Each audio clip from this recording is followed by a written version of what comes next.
তোমরা সকালে কখন ঘুম থেকে ওঠো বলো তো? 7টা, 8টা, নাকি ছুটির দিন আবার কখনো কখনো 9টাও বেজে যায়। তো এই 7টা, 8টা, 9টায় উঠে কোনোদিন যদি ঘুরতে ঘুরতে তোমরা বাজারের দিকে যাও, দেখতে পাবে ওই সকাল 7টার মধ্যেই গোটা বাজারে পসরা সাজিয়ে বসেছে কত মানুষ।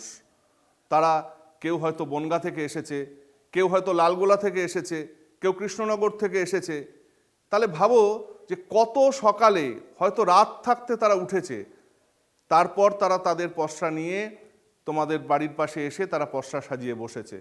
হ্যাঁ, আমাদের আজকের যে বিষয়, কবি জয় গোস্বামীর লেখা মাসি পিসি, সেই কবিতার মধ্যে আমরা এই ধরনের প্রান্তিক মানুষের জীবনের লড়াইটা দেখতে পাবো।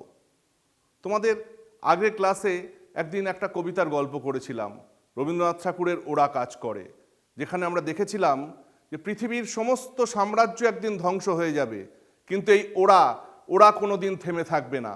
নগরে, প্রান্তরে, হাটে, মাঠে, ঘাটে এই ওরা অর্থাৎ যারা শ্রমজীবী মানুষের দল।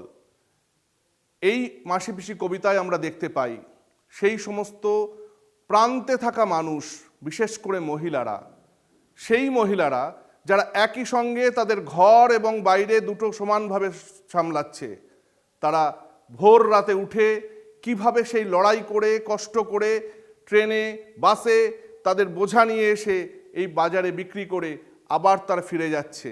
তাদের কোনো বিশ্রাম নেই, সারাদিনের ক্লান্তি তাদের চোখে মুখে, তবু তারা হাসি মুখে আমাদের সমস্ত কিছু তারা করে যাচ্ছে।